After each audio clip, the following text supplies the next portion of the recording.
All fresh, yummy, we're excited about it. This is some good summer meals. So you guys give them a try. Tell us what you like, tell us what you don't like, tell us what you would like to see. And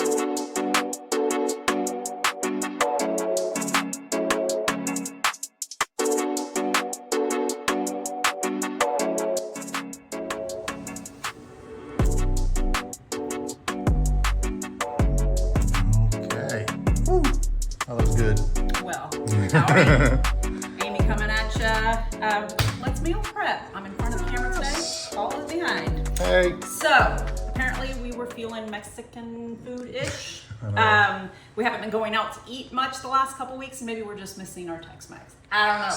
But there's definitely a theme here. I think everything here has lime and cilantro, if I'm not mistaken. So we did 3 dishes and a tiny breakfast plate. So we've got a little bit of breakfast going already too. So let's get going. Right over here. This is a coconut lime cod. The sauce is so good. It's a little ingredient heavy. I don't know, you made it, but I did. 7 or 8 ingredients for that yummy sauce. But it's just a rub of paprika, chili powder, and salt. Smoked paprika, Smoke, salt. yeah. Sear it in the pan on both sides, and then put it in this coconut lime sauce to simmer and finish off. Yeah, simple. We did not plate this one because I don't like to be the guy who takes the fish to work. I'll eat this either for dinners or the days I work from home. And then we are serving it with a cold side. This is an edamame and peach salad. And so if we plated all this together, then we'd have to heat it all up or take something out. Yeah. So we just figured we'll serve this up as we eat it during the week. Well, we might make rice with it or something. Peaches looked divine. I know. They Oh look my so gosh. good. I can't wait. But yeah, and like Paul said, we might make some rice to go with it. Just will depend on our mood. Yes, gotta soak up the juice like a juice.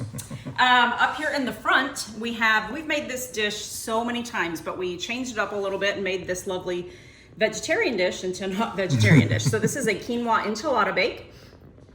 Has quinoa, has some kind of taco seasoned ground turkey in it. And then green chilies, corn, black beans, cilantro, and a red enchilada sauce. And then baked with a little bit of Mexican cheese, and serving that one with some roasted broccoli.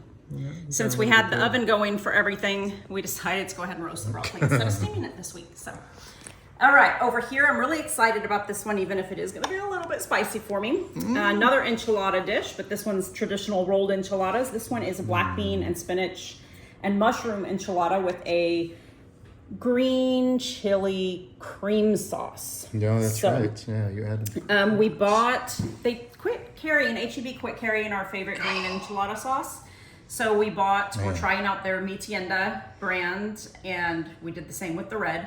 It's a little bit spicy, and so I wanted to soften the edge on it a little bit. So after I mixed together the sauce and the extra green chilies, I added some Greek yogurt to try to kind of cool it off a little bit. So if you're feeling like you want a creamier sauce, you can definitely stir in some sour cream or some non-fat Greek yogurt. But these are stuffed with sauteed onions and garlic and black beans and spinach and mushrooms, all seasoned up with some cumin and chili powder. So, and then you just, pour the sauce over and bake them. And I topped them with a fresh avocado, tomato, and cilantro.